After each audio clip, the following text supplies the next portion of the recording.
Fala pessoal, professor Arley aqui falando, e a nossa videoaula de hoje é sobre a decadência e a queda do Império Romano. Para que a nossa aula não fique muito longa, nós vamos dividir ela em duas partes. Hoje nós vamos ver a parte 1, que são as principais causas e as principais consequências da crise que vai levar ali ao fim do Império Romano, do Ocidente.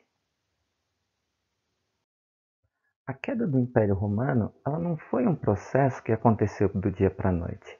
Ela foi um processo longo que durou alguns séculos. E ela vai acontecer ali, segundo alguns historiadores, após o fim da Pax Romana. Nós já vimos o que foi a Pax Romana, correto? E segundo os historiadores, o último imperador desse período da Pax Romana teria sido Marco Aurélio, que governou ali no final do século II. A primeira causa que é considerada para o fim do Império Romano vai ser a própria extensão do Império. Com o tempo, o Império se tornou tão extenso que já não dava mais para se fazer guerras, não tinha mais como se conquistar territórios, porque as guerras de conquista se tornaram muito caras.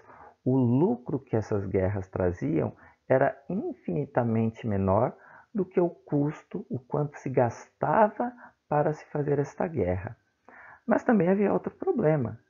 A manutenção desses territórios de fronteira também se tornou muito cara e muito difícil de ser feitas. Então, havia a falta de conquista e a opção pela manutenção do território, mas mesmo a manutenção do território também era muito cara. E o fim das guerras de expansão vai causar outra treta.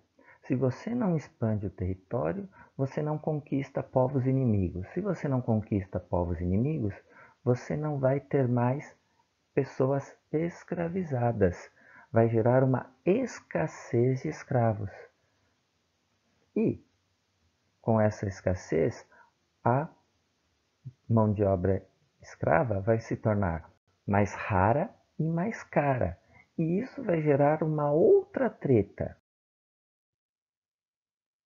a diminuição da produção. Se você tem pouca mão de obra, e a economia romana era extremamente dependente da mão de obra escravizada, você vai ter pouca gente produzindo. E pouca gente produzindo vai produzir pouco. E se você tem pouco produto, os poucos produtos que tem vão ficar mais caros. E se os produtos ficam mais caros, poucas pessoas vão poder comprar. Você vai ter tudo isso somado, gerando uma crise econômica, uma crise de abastecimento. E você vai ter ali várias revoltas acontecendo também nesse período. Outro dos fatores que vão gerar, que são apontados pelos historiadores como gerador de crise no Império Romano é a expansão do cristianismo. Mas por que o cristianismo vai ser um fator de crise ali no Império Romano? Porque os cristãos, ao contrário das religiões politeístas que faziam parte dos outros povos que estavam dentro do território romano e que conseguiam ser absorvidos ali de forma mais natural por todas essas religiões serem politeístas, os cristãos eram monoteístas. Então, para eles, só haviam duas pessoas, por assim dizer, que podiam ser cultuadas, né? Deus e o Cristo, Filho de Deus, que era o Salvador. E uma das bases da legitimação do poder do imperador era o culto ao imperador. E os cristãos se negavam a prestar culto ao imperador. Eles consideravam o imperador indigno de receber um culto. Então acabaram gerando essa crise de legitimidade do imperador, do poder imperial.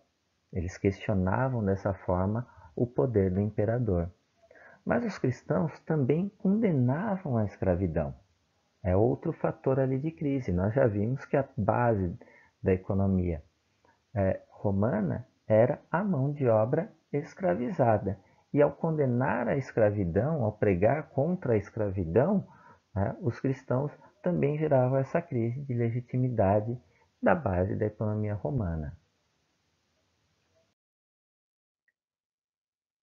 O último dos grandes fatores que vão ser geradores da crise do Império Romano é o constante avanço dos povos germânicos sobre o território romano, né?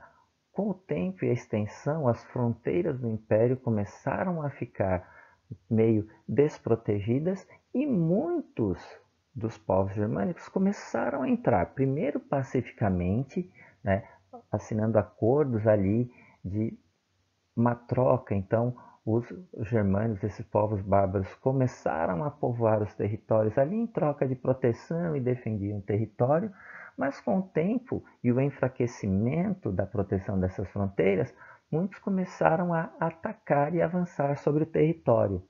E mais ali para o final do Império, muitos dos povos germânicos começaram a avançar também para o território romano por medo de um povo que estava vindo do Oriente que era muito mais violento do que os povos que estavam ali nas fronteiras.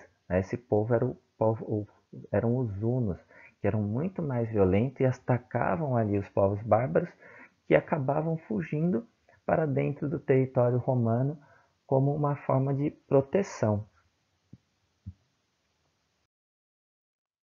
E a principal causa, nesse momento que a gente vai citar, de toda essa crise é uma ruralização da sociedade. Professor, o que é isso? As pessoas começaram a abandonar as cidades que eram o grande centro ali da vida romana, começam a ficar vazias. As pessoas começam, né, primeiro os patrícios começam a mudar ali para suas fazendas e as pessoas também começam a ir para o campo em busca de proteção, em busca de segurança. Né? Os patrícios acabavam recebendo essas pessoas dentro das suas terras, as pessoas trabalhavam, se tornavam camponeses, trabalhando para esses patrícios em troca de proteção. Esse regime vai ser chamado de colonato, aonde as pessoas saem da cidade, vão trabalhar no campo, se tornam camponeses e trabalham para os patrícios em troca de parte da produção e parte em segurança. Né? Então, essa insegurança e essa crise econômica vai fazer com que as pessoas saiam das cidades e vão para o campo. A sociedade romana vai se tornando extremamente ruralizada. E o colonato, um pequeno spoiler, vai ser a base do que a gente vai falar lá na Idade Média. Mas depois a gente fala mais sobre o colonato. E quando a gente fala do fim do Império Romano, a gente imagina que o Império estava ali todo inteiro quando chegaram os últimos povos bárbaros e conquistaram aquele império. Não, o império ele foi tendo seu território sendo reduzido aos poucos, aos poucos, aos poucos, que quando o último imperador foi deposto, o território romano já estava muito reduzido, já tinha ali sido conquistado aos poucos pelos povos bárbaros, tanto que só sobrava ali parte da Gália, a Itália e um território chamado Trácia. Esse era o território romano pouco antes da deposição do último imperador. Nós vemos aqui, ó, ele em verde. Em laranja é o Império Romano do Ocidente, mas a gente vai falar sobre essa divisão Império do Ocidente e do Oriente apenas no próximo vídeo. Beleza, pessoal?